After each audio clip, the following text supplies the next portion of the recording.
Assalamualaikum warahmatullahi wabarakatuh. Perkenalkan, nama saya Uliatul Muharromah dengan NIM 2307010318 dari Fakultas Ekonomika dan Bisnis, Prodi Pendidikan Akuntansi. Perkenalkan, nama saya Rasyad Nu'man dengan NIM 2307040032 dari Fakultas Ekonomika dan Bisnis, Prodi Ekonomi Pembangunan. Perkenalkan, nama saya Wahyu Andreas Setiawan dengan NIM 23070030003 dari Program Studi Manajemen Fakultas Ekonomika dan Bisnis. Saya Bilkiswafa Aziza dengan NIM 2307030142 Fakultas Ekonomika dan Bisnis, Prodi Manajemen 2023.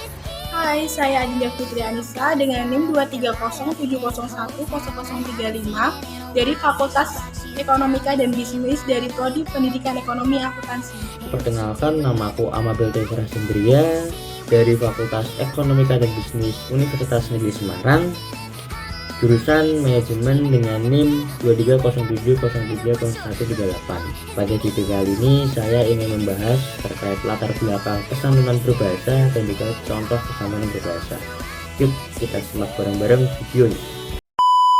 Baik, jadi untuk isi dari latar belakang PPT kami yaitu berbahasa memegang teguh peran penting dalam kehidupan manusia karena digunakan oleh mereka untuk berkomunikasi dan berbagi informasi antara satu sama lain.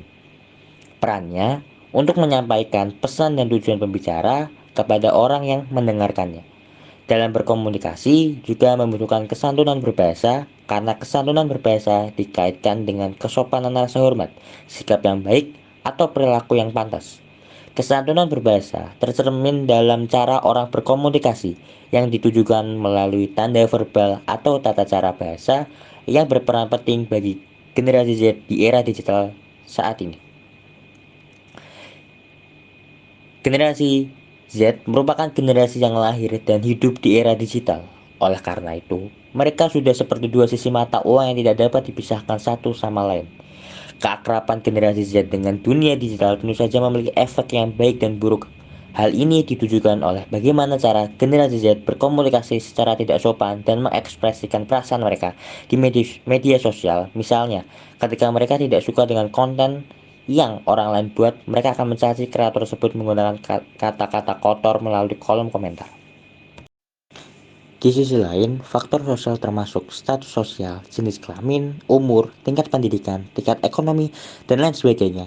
Faktor situasional termasuk siapa yang berbicara dengan bahasa apa, kepada siapa, kapan, di mana, tentang apa, dan dalam situasi apa, bagaimana, jalur, ragam, bahasa, dan tujuan pembicara.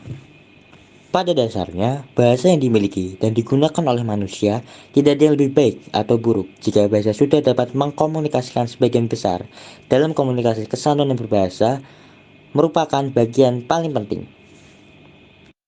Bukan hanya digunakan sebagai sarana untuk menutur dalam berbicara saja, namun juga sebagai pengatur yang memastikan bahwa percakapan berjalan dengan cara yang tepat, menarik, dan tidak sia-sia. Untuk bisa menciptakan masyarakat yang berbicara dengan bahasa yang santun, diperlukan kesadaran berbahasa. Kesantunan berbahasa lebih mengutamakan prinsip sosial dan membuat suasana dalam berinteraksi lebih menyenangkan, tidak mengancam, dan efektif. Dengan hal tersebut, seseorang akan merasa lebih dihormati. Agar dapat bertutur kata dengan santun, harus memperhatikan dalam pemilihan kosakata. Kesantunan berbahasa pula tercermin dalam cara orang berkomunikasi yang ditujukan melalui tanda verbal atau tata cara berbahasa. Tata cara berbahasa ini harus sesuai dengan aspek budaya masyarakat tempat tersebut berkomunikasi, serta cara orang dalam menggunakan bahasa mereka. Bahasa yang baik memungkinkan komunikatif yang efektif. Prinsip kesantunan diperlukan untuk penggunaan bahasa yang sopan, santun, sistematis, teratur, jelas, dan lugas. Penggunaan bahasa yang sopan mencerminkan pribadi penuturannya yang berbudi, berperilaku, maupun dalam berkomunikasi. Misalnya, perilaku verbal dalam fungsi imperatif menunjukkan bagaimana penutur memberitahu mitra tutur tentang perintah, keharusan, atau larangan untuk melakukan sesuatu. Di sisi lain, Perilaku nonverbal dapat dilihat dari gerak-gerik fisik yang menyertainya. Menurut norma sosiokultural, orang harus berperilaku baik dengan sesama. Perkembangan di era digital ini justru membuat budaya santun dalam berbahasa tersebut mulai tergerus. Oleh perkembangannya, teknologi salah satu kasus yang ditemukan di lapangan berkaitan dengan cara generasi Z berinteraksi dengan orang-orang di lingkungannya.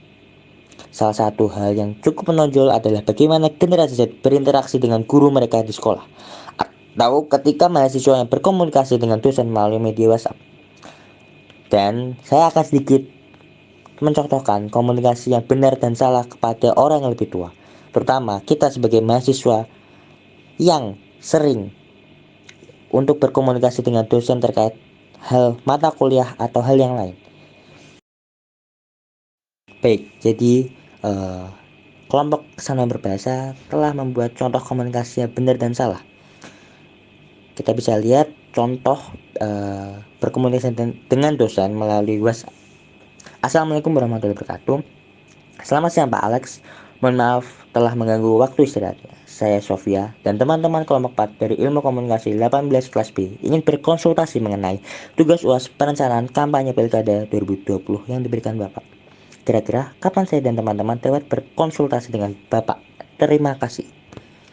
Ada juga tata cara untuk berkomunikasi dengan dosen. Yang pertama, pastikan untuk mengirim chat di waktu yang tepat, di mana teman-teman mahasiswa hindari mengirim pesan melalui WhatsApp atau sosial media manapun di luar jam kerja. Yang kedua, awali dengan salam. Selamat siang, selamat pagi, assalamualaikum warahmatullahi wabarakatuh. Yang ketiga, identitas diri yang jelas. Teman-teman bisa menggunakan nama teman atau kalian sendiri untuk berkomunikasi dengan dosen. Semisal, Assalamualaikum warahmatullahi wabarakatuh. Sebelumnya, maaf mengganggu waktu Bapak atau Ibu.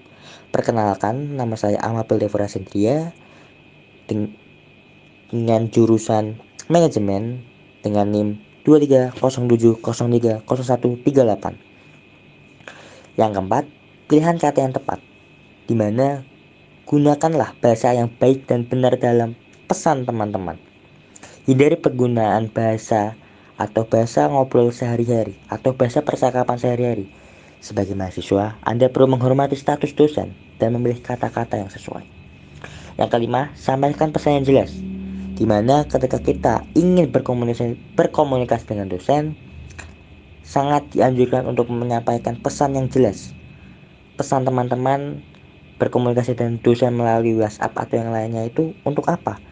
Untuk menanyakan tugas, menanyakan ketersediaan kehadiran, ataupun yang lainnya. 6. Jangan mengirim pesan berulang. Ketika dosen tidak membalas pesan Anda, pesan teman-teman mahasiswa, Anda bisa memfollow up lagi 1 hari kemudian. Tidak terus mengirim pesan yang berulang. Berterima kasih dan tutup dengan baik. Yang terakhir, berikan permintaan maaf karena telah mengganggu waktu dan juga bisa membangun komunikasi yang efektif dan menghargai peran dosen sebagai pembimbing dan pengajar.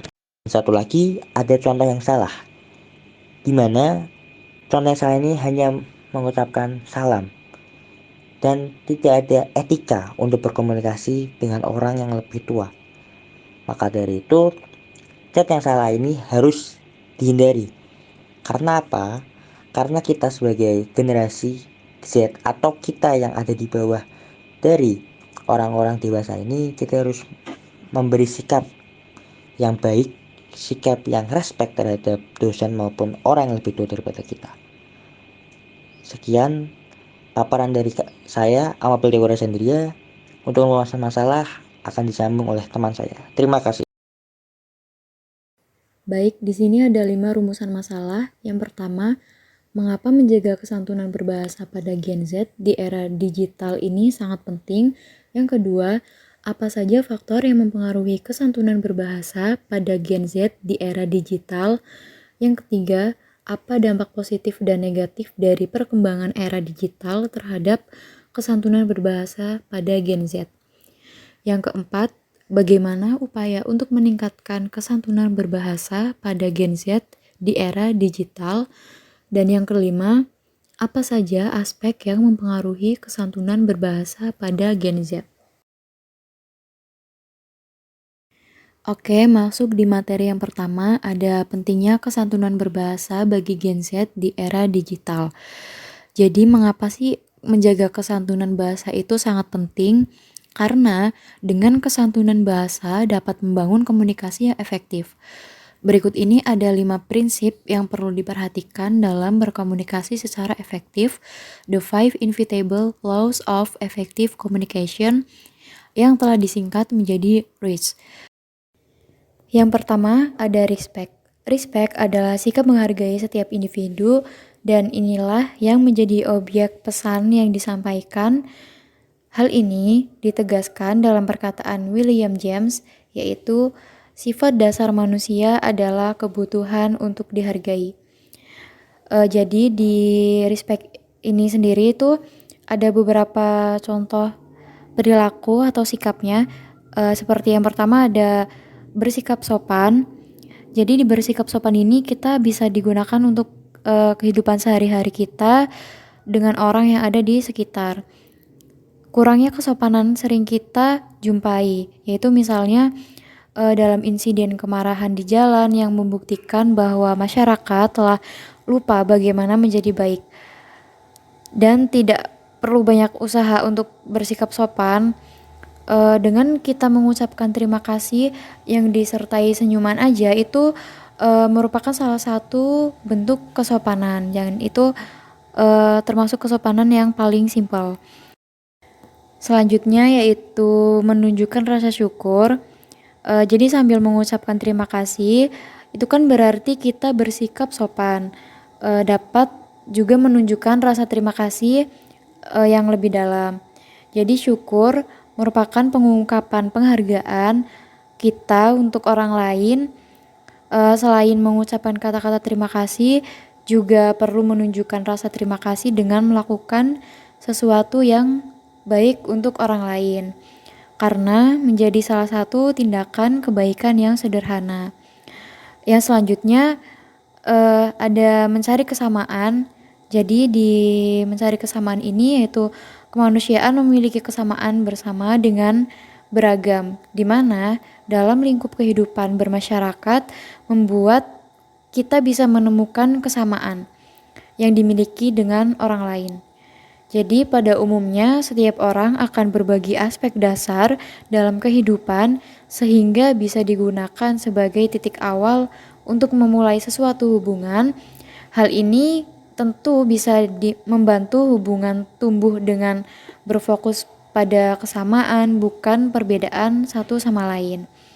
Dan yang terakhir yaitu ada berusaha untuk memahami orang lain. Jadi di sini ya itu untuk digunakan dalam menghadapi konflik, yang mudah untuk mempertahankan pendapat, yang sebaliknya bisa membangkitkan rasa ingin tahu kita.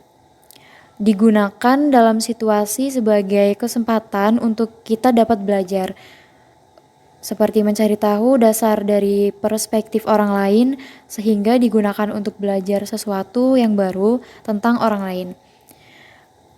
Kita akan mendapat pemahaman tentang mengapa mereka merasa dan bertindak seperti itu, serta melihat bagaimana pengalaman mereka telah membentuk perspektif mereka. Yang ketiga ada audible. Audible artinya yaitu mampu mendengarkan dan memahami. Jadi intinya adalah pesan yang kita sampaikan dapat dipahami oleh komunikator.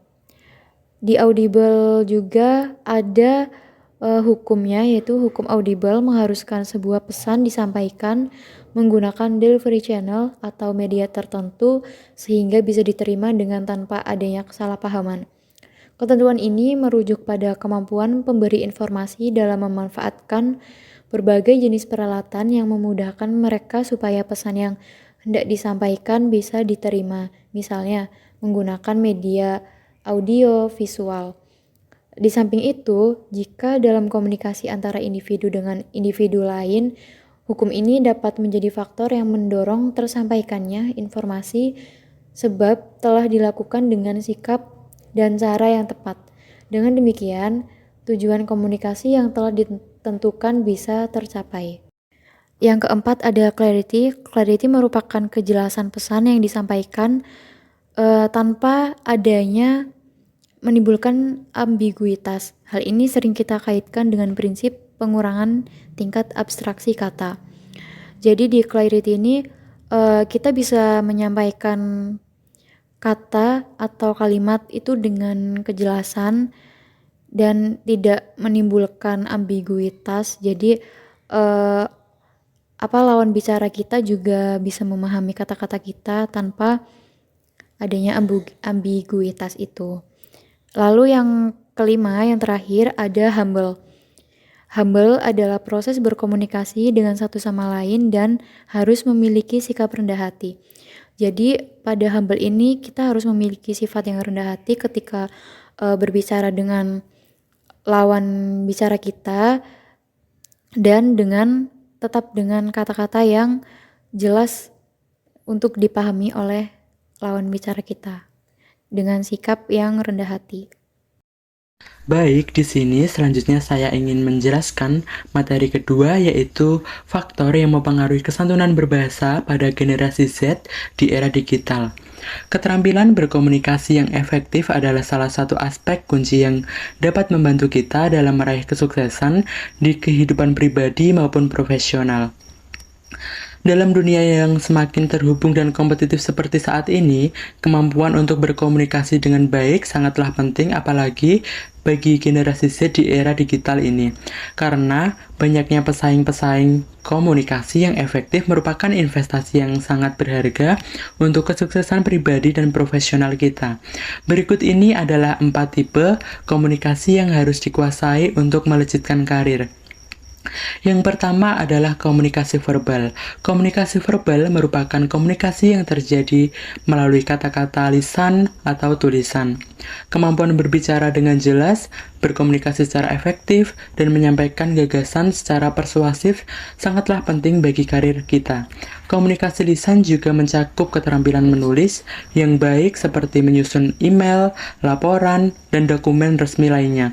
Menguasai komunikasi verbal akan membantu Anda lebih mudah berinteraksi dengan rekan kerja, atasan, dan pelanggan, serta dapat menyampaikan informasi secara jelas dan efektif. Yang kedua adalah komunikasi nonverbal. Komunikasi nonverbal meliputi ekspresi wajah, gerak tubuh, postur tubuh, dan bahasa tubuh lainnya yang dapat menyampaikan pesan tanpa menggunakan kata-kata. Kemampuan membaca dan menafsirkan bahasa tubuh orang lain juga merupakan bagian penting dalam komunikasi nonverbal. Dalam lingkungan profesional, komunikasi nonverbal dapat mempengaruhi persepsi orang terhadap kita, kredibilitas kita, kemampuan kita untuk mempengaruhi orang lain. Oleh karena itu, penguasaan komunikasi nonverbal penting untuk membangun hubungan yang baik dan efektif dengan orang di lingkungan kerja. Yang ketiga adalah komunikasi interpersonal. Komunikasi interpersonal merupakan kemampuan berkomunikasi dan berinteraksi secara langsung dan efektif dengan orang lain. Hal ini dapat mencakup kemampuan mendengarkan dengan baik, kemudian memahami sudut pandang orang lain, dan merespon dengan tepat. Komunikasi interpersonal merupakan peran penting dalam membangun hubungan kerja yang baik, menyelesaikan konflik, dan bekerja dalam tim. Dengan menguasai komunikasi interpersonal, kita dapat mempererat hubungan dengan rekan kerja dan membangun reputasi sebagai pemimpin yang hebat. Yang keempat adalah komunikasi digital. Komunikasi digital ini dapat melibatkan dan memanfaatkan teknologi dan media sosial untuk berkomunikasi. Ini termasuk penggunaan email, kemudian pesan teks, kemudian media sosial, dan platform komunikasi online lainnya. Kemampuan berkomunikasi secara efektif melalui media digital merupakan hal yang penting dalam dunia kerja modern, di mana banyak interaksi yang terjadi secara online. Dengan menguasai komunikasi digital, kita dapat membangun jaringan yang kuat, kemudian dapat berkolaborasi dengan orang-orang di seluruh dunia, dan dapat mempromosikan diri kita dan produk kita secara efektif. Selanjutnya, saya ingin menjelaskan dampak positif dari era digital terhadap kesantunan berbahasa. Pada saat ini, kesantunan berbahasa mengalami keterpurukan dalam era digitalisasi. Hal ini terjadi karena platform sosial media tidak mempunyai filter dalam kesantunan berbahasa yang baik dan dapat dicontohkan dalam kehidupan sehari-hari. Kesantunan berbahasa seseorang dapat dilihat dari bagaimana seseorang itu menyampaikan kata-kata atau menyampaikan pendapat mereka ke dalam sebuah sosial media seperti Instagram, Twitter, dan lain sebagainya. Ketika seseorang tidak dapat memfilter tata kesantunan berbahasa mereka, maka akan sangat berdampak pada orang lain untuk meniru kesantunan berbahasa dalam kehidupan sehari-hari. Terlebih, platform sosial media sekarang ini dapat dijangkau oleh semua kalangan, baik dari laki-laki, kemudian perempuan, anak kecil, dan juga lansia sekalipun. Adapun beberapa dampak positif dari kesantunan berbahasa dalam era digitalisasi, yaitu yang pertama, semua kalangan dapat menjangkau semua akses internet untuk mengetahui terkait kesantunan berbahasa dalam kehidupan sehari-hari yang baik dan benar. Platform internet seperti Google dapat membantu seseorang dalam memperbaiki kesantunan berbahasa mereka dalam kehidupan sehari-hari. Platform lain seperti YouTube dan aplikasi bahasa Indonesia di dalam ponsel baik Android maupun iOS mempunyai fasilitas untuk memahami kesantunan berbahasa yang baik dan benar, juga sebagai wadah pembelajaran dalam hal berbahasa Indonesia dengan baik dan benar serta berkomunikasi dengan santun. Yang kedua, kemudahan dalam belajar bahasa baru melalui berbagai aplikasi seperti Duolingo dan Memrise, atau dengan platform lain seperti HelloTalk dan Tandem. Pengguna dapat berbicara langsung dengan penutur asli seluruh dunia. Yang ketiga, masyarakat semakin menyadari pentingnya literasi digital dan penggunaan bahasa yang dapat dipertanggungjawabkan dan berbudaya di internet. Contohnya, banyak komunikasi dan gerakan literasi digital yang aktif di media sosial untuk menyebarkan pengetahuan tentang penggunaan bahasa yang bertanggung jawab dan berbudaya. Dan yang terakhir adalah banyaknya platform pendidikan online, misalnya seperti Ruang Guru, Zenius, dan lain sebagainya, dan itu tersedia untuk semua orang. Baik, materi selanjutnya akan dijelaskan oleh rekan saya. Baik, untuk yang selanjutnya adalah dampak negatif dari era digital terhadap kesantunan berbahasa. Untuk yang pertama adalah pengaruh platform media online seperti Instagram, TikTok, dan lain-lainnya yang dapat mempengaruhi kesantunan berbahasa dalam kehidupan sehari-hari. Sebagai contoh, komentar-komentar yang sangat tidak mempunyai kesantunan berbahasa, di mana bahasa yang digunakan menggunakan bahasa yang tidak semestinya digunakan di lingkungan yang luas, yang dapat mempengaruhi kesantunan berbahasa setiap orang. Contohnya adalah ujaran kebencian yang sering terjadi di kolom komentar dan dapat berujung pada proses hukum. Apalagi pada akhir-akhir ini telah terjadi panasnya dunia politik, di mana antar kubu pendukung paslon capres-cawapres saling mengomentari dan saling merendahkan satu sama lain. Maka dari itu, perlu ditanamkan kesantunan berbahasa di era digital ini. Karena semua orang, bahkan anak di bawah umur, bisa ikut campur dalam permasalahan yang terjadi di media online. Bahkan, korban dari ujaran kebencian tersebut tidak memandang umur dan bahkan anak di bawah umur yang menjadi korbannya. Korban yang mendapatkan ujaran tersebut dapat mengalami kecemasan, depresi, bahkan hingga bunuh diri. Untuk yang kedua adalah pengaruh dari platform game seperti PUBG, Free Fire, Mobile Legends, dan lain-lainnya yang dapat berdampak negatif dalam kesantunan berbahasa. Semisal ada seorang anak yang mempunyai kesantunan berbahasa yang baik, sopan, dan selalu menggunakan bahasa yang formal. Tetapi pada saat bermain platform game Mobile Legends, anak ini akan bertemu dengan orang-orang yang toksik, bertemu dengan orang-orang yang masih remaja, yang notabene masih memiliki ketidakstabilan dalam ego.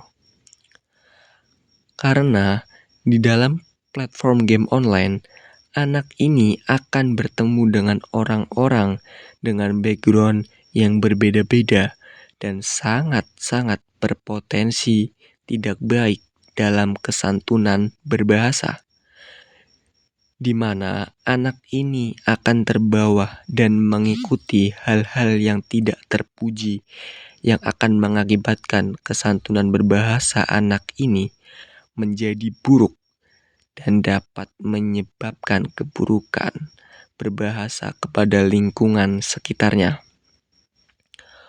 Untuk yang ketiga adalah pengaruh terlalu banyak singkatan dan akronim yang dapat menyulitkan komunikasi dan dapat menyebabkan kesalahpahaman. Contohnya, lawan bicara dapat mengalami kebingungan dan tidak mengerti apa yang dimaksud oleh pembicara jika mereka menggunakan singkatan yang tidak biasanya diucapkan. Seperti yang kita ketahui bahwa di zaman sekarang ini banyak sekali terdapat bahasa-bahasa atau istilah-istilah atau singkatan-singkatan yang sedang tren di kalangan Gen Z. Tentu saja, tidak semua kalangan mengetahui dan update terhadap bahasa-bahasa atau singkatan-singkatan atau akronim tersebut yang dipertanyakan kebakuannya. Bahasa-bahasa atau singkatan-singkatan tersebut biasanya diperoleh oleh kalangan-kalangan anak muda yang sudah berkecimpung di media online. Untuk yang keempat adalah pengaruh kurangnya komunikasi secara nonverbal dan berbahasa santun secara tatap muka yang dapat mengganggu jika tidak ada interaksi langsung dengan orang lain. Karena di zaman era digital ini, banyak orang yang sudah terbiasa berinteraksi melalui media online. Gen Z lebih banyak bersosialisasi dengan cara nonverbal, terkecuali di lingkungan pendidikan. Hal ini menyebabkan turunnya moralitas dan bersosialisasi pada anak-anak muda yang dapat merusak jiwa dan mental bersosialisasi secara langsung dan dapat menurunkan kesantunan dalam berbahasa.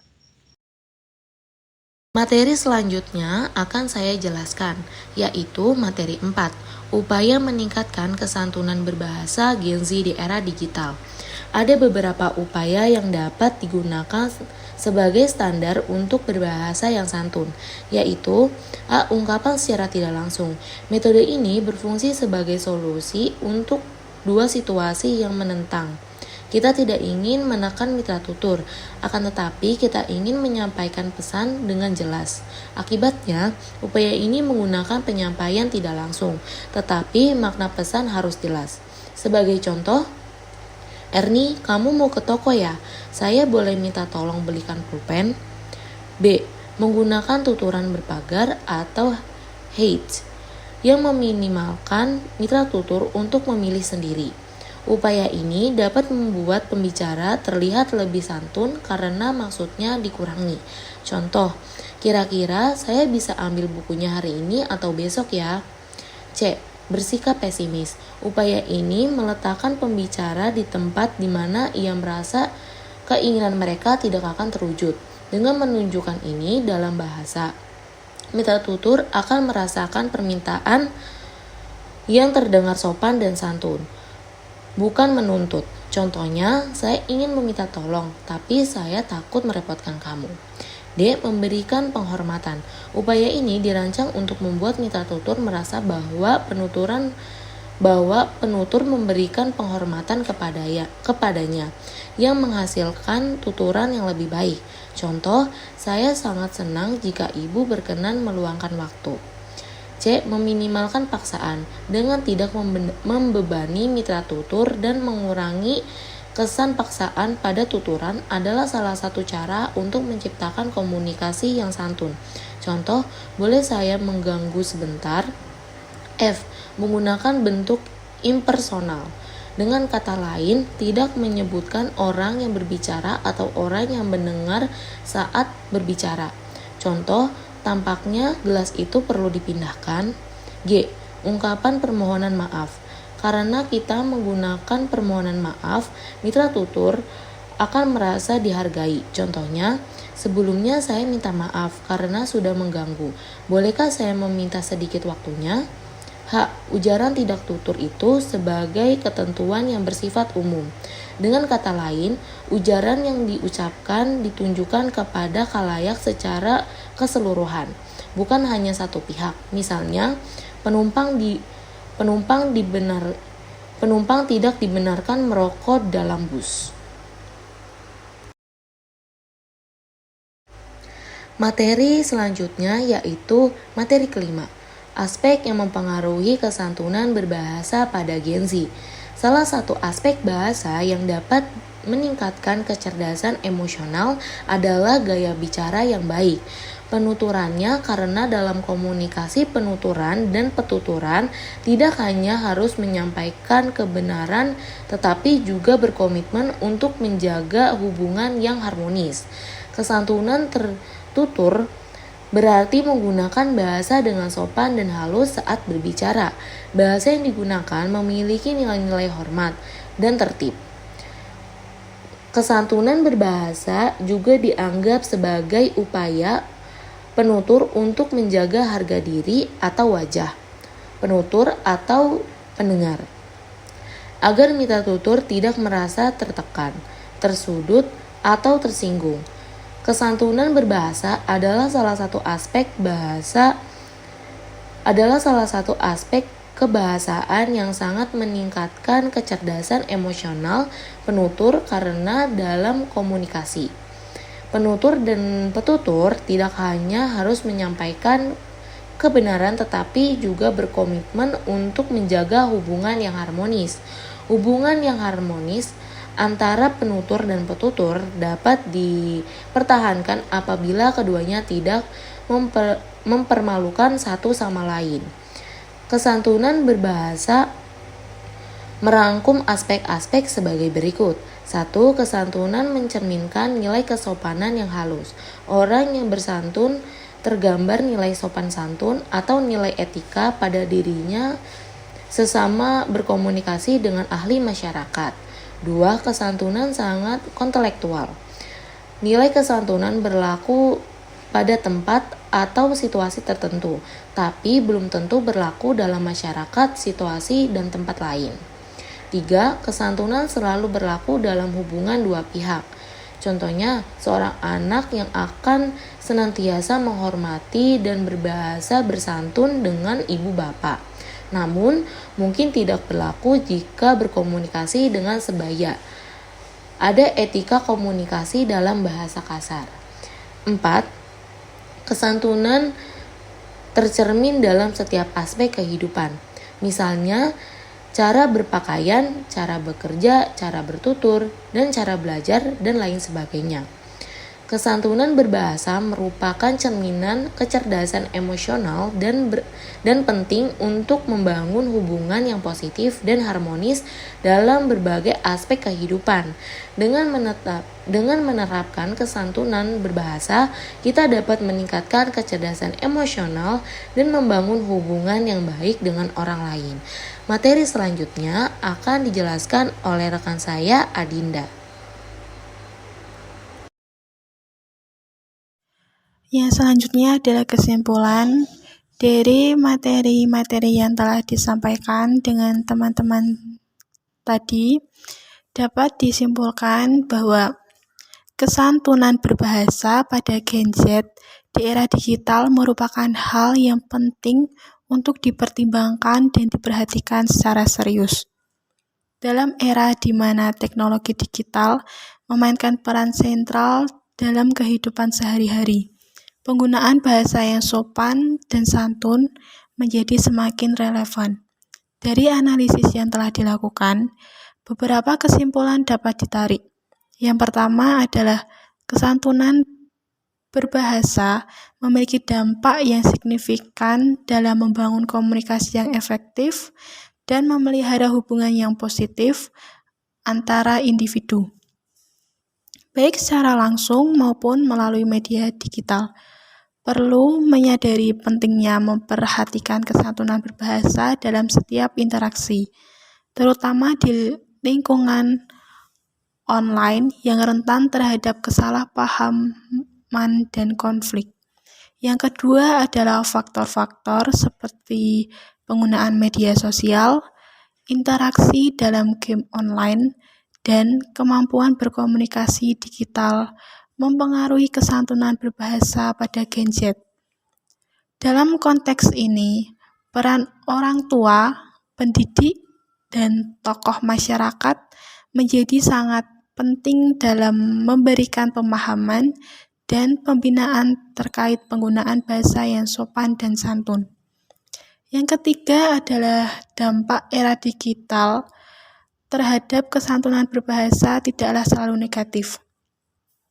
Meskipun terdapat tantangan seperti penyebaran ujaran kebencian dan kesulitan dalam memahami komunikasi nonverbal, era digital juga memberikan akses yang luas terhadap informasi dan pendidikan, memungkinkan pembelajaran bahasa dan digital yang baik. Yang keempat adalah upaya meningkatkan kesantunan berbahasa pada Gen Z di era digital dapat dilakukan melalui berbagai metode, seperti penggunaan tutur kata yang tidak langsung, penghormatan, dan penggunaan bahasa yang bersifat umum. Pendekatan ini memungkinkan Gen Z untuk belajar dan mempraktikkan kesantunan berbahasa dalam berbagai situasi dan konteks. Yang kelima adalah aspek-aspek yang mempengaruhi kesantunan berbahasa pada Gen Z, meliputi nilai-nilai kesopanan, konteks situasional, hubungan interpersonal, dan refleksi dalam berbagai aspek kehidupan. Dengan memperhatikan dan memahami aspek-aspek ini, Gen Z dapat membangun kemampuan komunikasi yang lebih efektif dan memperkuat hubungan dengan orang lain. Secara keseluruhan, kesantunan berbahasa merupakan kunci untuk membangun komunikasi yang efektif dan hubungan yang harmonis dalam era digital. Dengan kesadaran akan pentingnya kesantunan berbahasa dan upaya yang tepat, Gen Z dapat menjadi generasi yang mampu berkomunikasi dengan baik dan membawa positif dalam lingkungan mereka.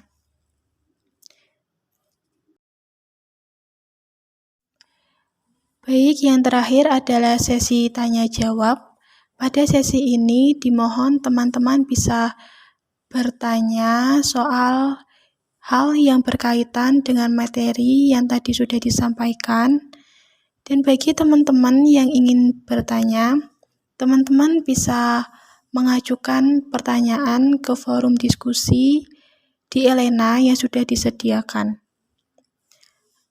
Akhirnya kita telah sampai di penghujung presentasi dan ada beberapa poin penting yang telah dibahas seperti pentingnya kesantunan berbahasa pada Gen Z di era digital dan ternyata ada banyak juga dampak positif dan negatifnya. Kesantunan berbahasa juga penting bagi diri kita sendiri dan juga untuk lingkungan hidup kita. Sekian video presentasi dari kelompok 1 yang telah membahas tentang kesantunan berbahasa pada Gen Z di era digital. Apabila ada kata-kata yang kurang berkenan, kami mohon maaf dan kami ucapkan terima kasih kepada teman-teman yang sudah menyimak presentasi dari kelompok kami. Kami tutup. Wassalamualaikum warahmatullahi wabarakatuh.